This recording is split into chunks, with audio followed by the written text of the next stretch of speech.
In our final episode, we close by listening for the whispers within Edward's paintings, what they say about their maker, and how his journey might have differed without his experiences abroad. Alright, I'm going to ask a kind of whimsical question here. If your drawings and paintings could whisper to each other at night, when nobody's looking or listening, what do you think they'd say about you?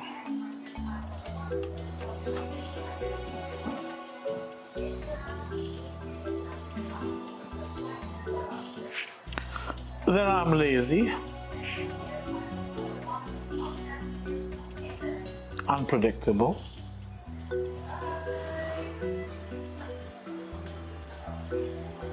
compulsive,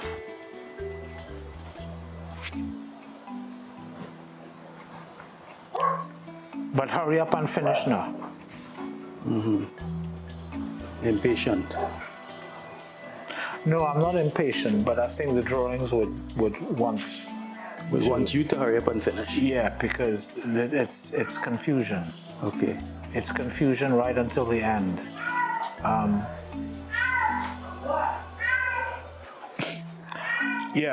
With the there's one painting going on, or I just finished up in Tokyo right now, and it's a homage to Francis Bacon, the English artist, who was notorious for his behavior, but also for his work. And a lot of his work was about that kind of like chaos. And he would, there was all, and also it's also a bit of a homage towards a fellow called Turner, Joseph William Mallord Turner. I saw some of his work in the British Tate Britain recently. Yeah. Now Turner was an interesting fella because, especially in the later paintings, which he would exhibit still wet, was that people used to say his people at the time would say they're doing a landscape, and it's got the boat and the sea and everything, and then right at the last minute, and the last couple of days, that will disappear into a swirl, an abstract swirl, where the boat, being previously quite recognizable, will become a little dot somewhere in the swirl of the storm. He used to go down to Margate, which is right on the coast, where he was having an affair with some woman for years, a lady who ran an inn, a guest house or whatever. And the weather down there is particularly dramatic. And but the last stages of the work would be revolutionary in a way, where the previous narrative would just disappear and it would become this massive, explosive kind of surface. And I used to say, well, he and Bacon in that British way were, Turner was, in my mind, the father of abstraction. Okay. Which is not a popular kind of thing, but I couldn't help but think that because in my own work, I will paint a picture, and then and it's got these changes going on all the time, and right at the end, that whole plot will just disappear. And the last day or two would be a completely new narrative. Right. Because in a way, that previous narrative, like I said, had been owned. You just change it. And what's next on that surface? What's next to happen? What's next to happen is another level of chaos, out of which you have to control that and make some sense. It's premeditated. Okay. It's deliberate. It's you're going to reach there, because you're kind of exhausting memory as you go along. You're pulling from inside, because I'm not representing the landscape, so I'm pulling from somewhere else. Right. And when that kind of like that stream of thought gets exhausted, it's because you've changed it and changed it and changed it and changed it, and you can't change it anymore. That's a totally abstract process. That has nothing to do with what's going on outside. Yeah. You know, That's the transformation you're talking about, where you take it in and then you transform it in some form and put it back out. You know the boil down. People talk about boil down. This is extreme boil down. You're going for the essence. Right. You're going for what evaporates out of the top. Right. If all of your work could be distilled into a single whispered sentence, just a breath of a thought, what would it say? Oh, wow.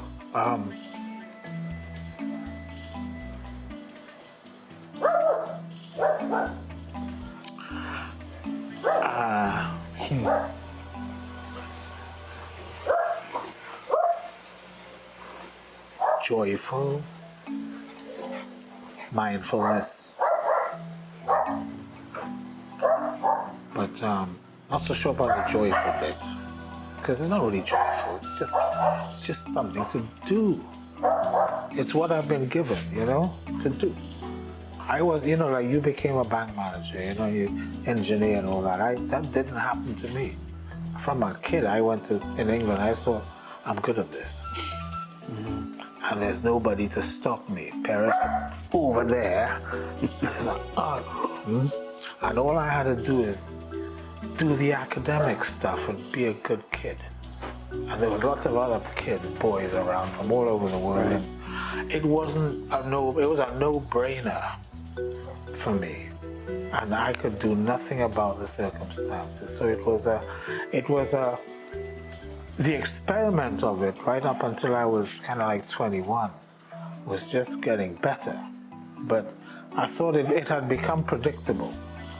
I was part of that English system. I was English.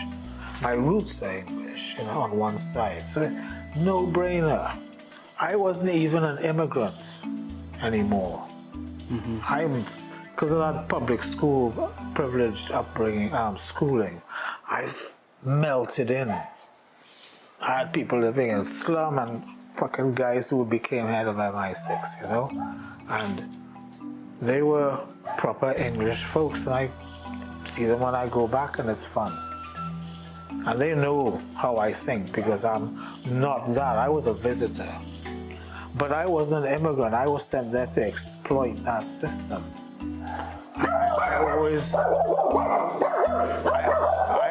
I thought that was a good thing. I wasn't there to be minded by it. I was there to exploit it and enjoy it because there was so much to do. I used to hire a car and go drive. I used to buy old car and shit because they were cheap and I could drive all over, and didn't have to get on a fucking bus. And there was information, and there was an art world. So do you think you would have been a different type of artist if you hadn't that exposure? If I hadn't had that exposure, oh yeah. I would have been bound by this the intellectual levels that were present here, which were colloquial and mundane, because the division of the art had either never existed except for people like Leroy and a few others, and then it was normally best housed, or its gatekeepers were slightly extreme characters, and there was a certain idea of discipleship. As with Leroy, there were many disciples. I thought all of that was all very well, but it wasn't very exciting for me.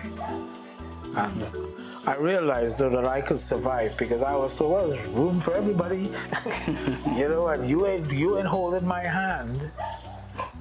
And whatever conversation you have about ideas of society are also locked up in ideas of control. Right. And you can't control this. I can't control this. I am just part of it. So for me, it was like, I better do this. And all I needed first was I asked my dad, own the property next door, old servants' quarters, and I said, hey, you, the tenants have just got it full of fucking shit. Cockroach, big so. You know that big brown cockroach? Right. And all kind of old carnival costume, I think, and suitcase. Like we just. So I asked the owner, I said, hey, you using that place? She goes, I stored the tenant for 40 years. I said, hey, gosh. I said, Nora, Nora, that is a room full of shit. And so we cleared it out, and my first studio was 2 small rooms, 10 by 10. High ceiling, wooden floor. My dad kind of spent a small amount of money to strengthen up the wall, put some wiring in, and a key. And that was it. Right. Like I used to try and teach my students. Very simple. You know, a space that wasn't being used. Yeah. And I think artists are famous for doing that. Going to places and kind of like, you know, room, that's all you need. Mm-hmm. You don't need instructions, you don't need anything, you need a fucking room. A space to practice. And preferably a little height, you know? Yes, I think I would have been yes, not saying it would be different. Mm-hmm. But that wasn't. I'm never in a question of apology for what fate or family, money, or has kind of gave me, because that's what it happened. Yeah. But there was a lot to use and share, which is the only way you can survive. Yeah. But I guess the question that is playing around in my head is the issue of environment versus talent. You know? And you know, how does each aspect of it and what mix, you know, do they have to be to create the end product? Well, I think that comes from either an awareness of the forces that could prevent that from happening. First of all, if you're going blind into a jungle and you're not aware that somebody hasn't told you that there's a big snake 20 feet long that could swallow a pig, you know, and you better stay away from that, you know, and there's swamp and thing, and you're gonna get bite. And if you just go in there, you think, oh, well, yeah, and you're dead, right? So every environment, like in my talk with the yoga man, he used to say, every environment has got its own level of karmic shit going on. So our level of karmic nonsense going on, historical, is relative to an English village, right? It's a different pace, and even between here and San Francisco or somewhere else, there are different paces and different energies going on, right? So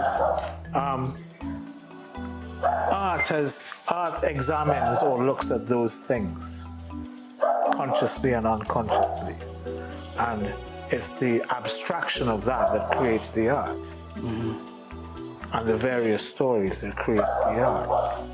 And like I say, we are all landscape artists. We can't help but be part of the landscape, genetically right through. You know, but it's just our intellectual kind of like, you know, necessity that these things get developed into disciplines and kind of stories and you know, things that people think are important. Eddie, thanks a lot for this. This has been extremely enjoyable, extremely interesting. I want to thank you for spending quite some time with us and sharing quite a lot with us. So thank you for coming. Thanks. I think my place is kind of happier for the questions. Nice, I'm glad to hear that. Yeah, it's not often I get to kind of like talk about the work, you know? Yeah. You know, and get some good questions. This has been nice. Cool. Cool.